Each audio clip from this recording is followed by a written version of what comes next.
الصلاة والسلام عليك يا نبي الله صلى الله تعالى عليه وسلم۔ حضور اکرم نور مجسم صلی اللہ تعالی علیہ وسلم کا ارشاد گرامی ہے، جو مجھ پر ہر جمعہ کے دن 80 بار درود پاک پڑھتا ہے اس کے 80 سال کے گناہ بخش دیے جاتے ہیں، اور جو مجھ پر روزانہ 500 بار درود شریف پڑھتا ہے سرکار فرماتے ہیں وہ آدمی کبھی تنگ دست نہیں ہوگا۔ سرکار فرماتے ہیں کہ جو روزانہ 500 مرتبہ اگر درود و سلام کا نذرانہ پیش کرتا ہے تو اس کے گھر میں کبھی تنگ دستی نہیں، مال کی کمی، روزی کی تکلیف اس کے گھر میں کبھی نہیں آئے گی۔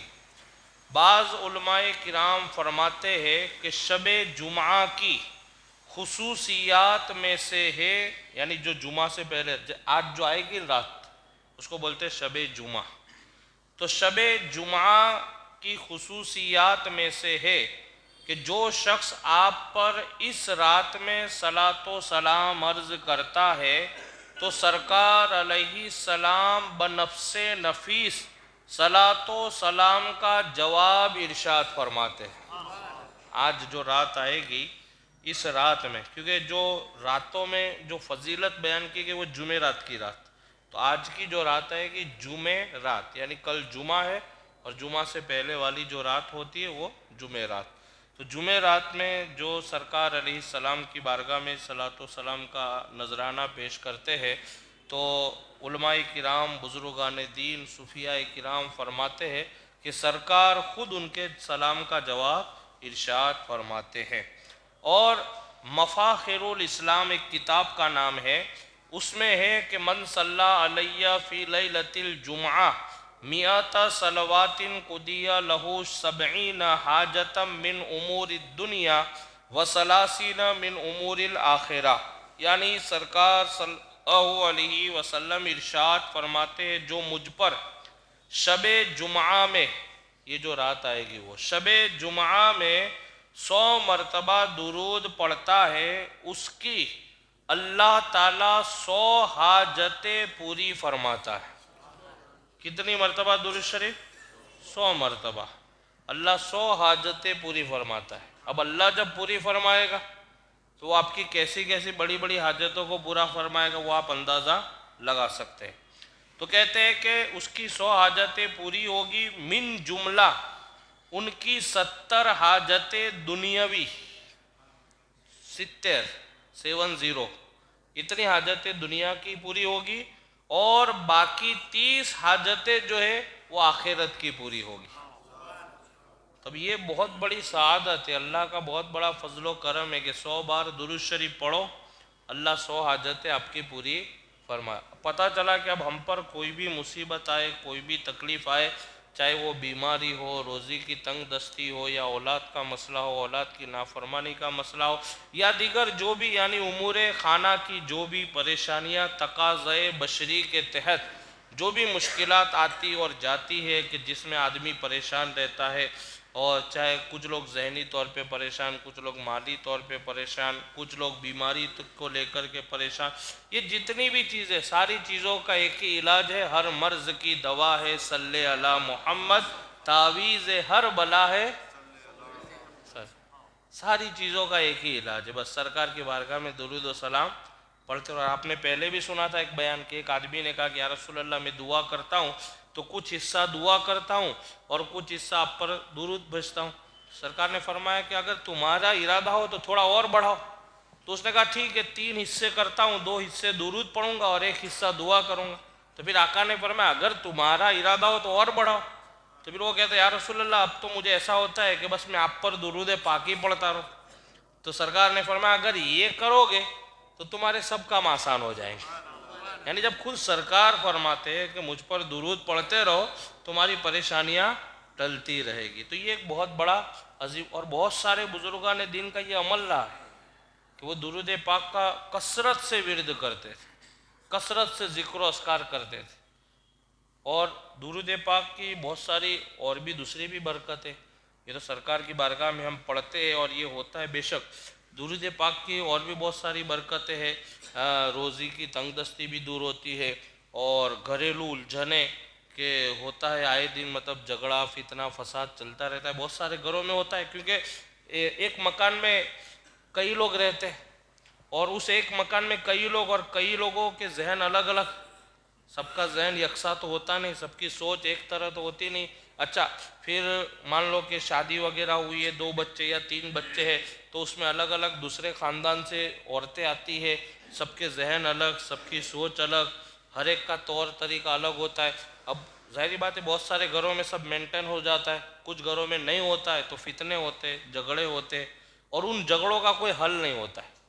لوگ پریشان ہوتے پہ کیا کرے، کیونکہ میں اگر حل کرنے جاؤں گا تو کہ آپ اپنا کرو، مجھے کوئی سمجھانا ہے کہ تو تیرا کر لے، یعنی اس طریقے کا ہر ایک کا ایک سوچ ہوتی ہے. تو اس کا بھی حل ہمارے بزرگوں نے کہا کہ درود شریف کی کثرت کرو، اللہ آپس میں محبت ڈال دے گا، آپس میں محبت پیدا ہو جائے گی. اور یہ اچھا اس میں کیا ہے، بہت سارے لوگ پڑھتے بھی ہیں درود شریف، لیکن ہم کو اس کی برکتیں نہیں ملتی. اس کی وجہ یہ ہے کہ جب یہ جیسے یہ بیان جو آج کا میں نے حدیث پاک آپ کو سنائی کہ سرکار نے فرمایا کہ جو شب جمعہ میں 100 مرتبہ درود پڑے گا اس کی 100 حاجتیں پوری ہوگی، 70 دنیاوی اور 30 حاجتیں آخرت کی. اب آدمی سوچتا ہے یار ایسا کیسے ہو سکتا ہے، یہ وہ میری تو 3-4 حاجتیں وہ پوری ہو جائے تو بہت ہے. آدمی ذہن طور پہ سوچتا ہے، فطرت انسان کا ذہن بہت چھوٹا ہوتا ہے، سوچ بڑی ہوتی ہے، باقی ذہن تو بہت چھوٹا ہوتا ہے. اور جب انسان کبھی چھوٹی چیز سوچنے پہ آتا ہے سب کچھ سوچ سکتا ہے.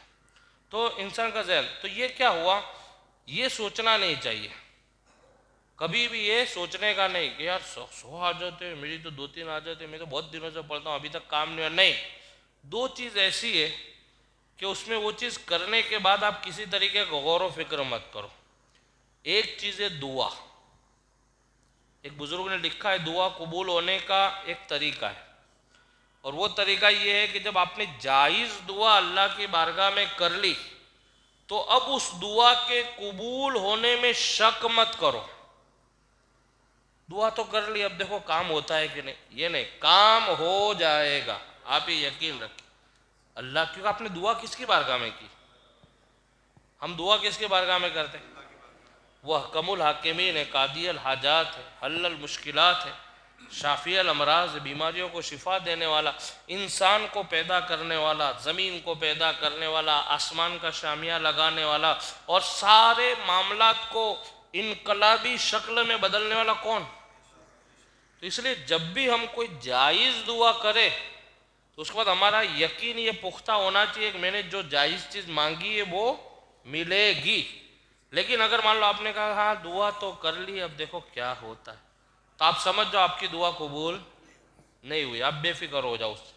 تو اس لیے دعا کرنے کے بعد اس پر مکمل ایمان ہونا یہ شرط ہے.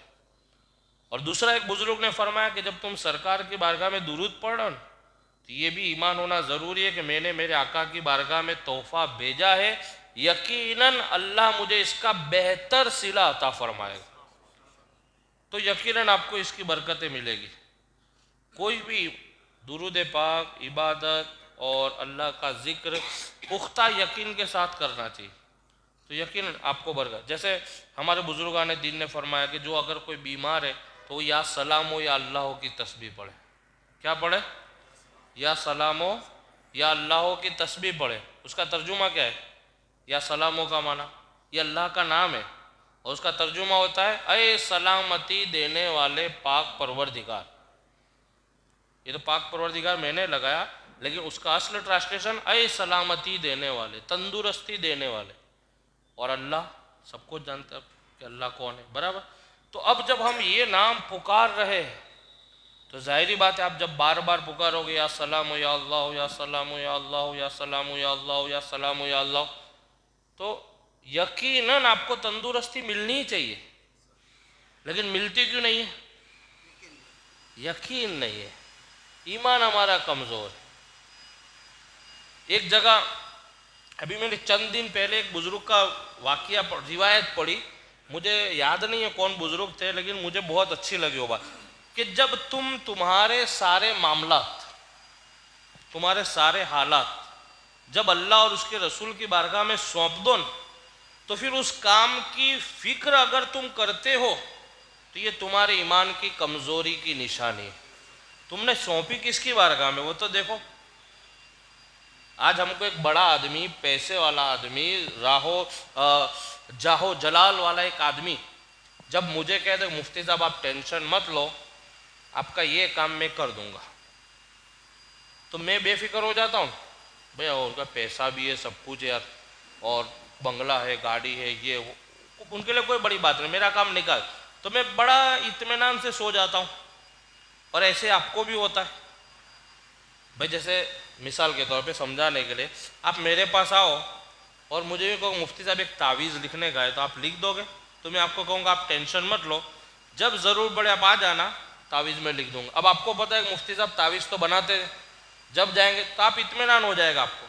تو اب میں آپ کو یہ بات بتانا چاہتا ہوں کہ میں یا آپ کوئی چیز کے مالک تو ہے نہیں. ہم تو اتنا کر سکتے جتنا ہمارے سامنے ہے.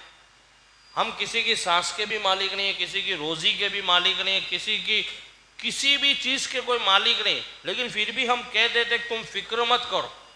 حالانکہ اللہ نے تو قرآن میں فرمایا ہے کہ مَن یتوکل علی اللہ فہو حسبہ، جس نے اللہ پر بھروسہ کیا اس کے لیے اللہ ہی کافی ہے. یہ تو اللہ نے قرآن میں فرمایا. اور سرکار کی حدیث پاک بھی ہے کہ اگر تمہارے معاملات جب اللہ اور اس کے رسول کی بارگاہ میں سونپ دو تو بے فکر ہو. تو میں یوں کہتا ہوں کہ جب ہم انسان اگر ایک ہمارا بھروسہ دلا دیتا ہے تو ہم اس پر بھروسہ کر کے بڑے مطمئن ہو جاتے. تو یہ تو انسان تھوڑی ہے، انسانوں کو پیدا کرنے والا خدا ہے جو ہر چیز کا مالک ہے. اس لیے جب اللہ اور اس کے رسول کی بات ہے آپ بے فکر ہو جائیں. آپ کو کرنا ہے بس، لیکن آپ کا ایمان اتنا پختہ ہونا چاہیے کہ اس عمل کے بعد ذرا برابر آپ کے عمل میں کوئی تذبذب نہیں آنا چاہیے، ذرا برابر ڈگمگانے والی بات. تو سرکار علیہ السلام نے فرمایا جس نے 100 مرتبہ پڑھا اللہ اس کی 100 حاجتیں پوری فرمائے گا، 70 دنیاوی حاجتیں اور 30 اخروی حاجتیں. ایک اور حدیث پاک میں آیا ہے جو شخص جمعہ کے دن 1000 مرتبہ اس درود کو پڑھے گا جب تک وہ اپنا ٹھکانہ جنت میں نہیں دیکھ لے گا وہ دنیا سے خالی نہیں اٹھایا جائے گا. سرکار فرماتے ہیں کہ جب تک وہ اپنا ٹھکانہ جنت میں دیکھ نہیں لے گا دنیا سے خالی اٹھایا نہیں. اور وہ درود کیا ہے؟ اللہم صلی علی سیدنا محمد و آلہ الفا الفا مرہ.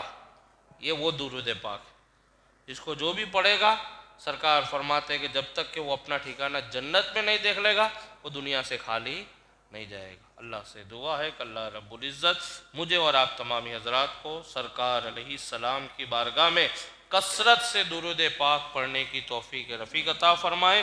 چینل فیضان پنجتن کو سبسکرائب کریں، لائک کریں، بیل آئیکن بٹن کو دبائیں.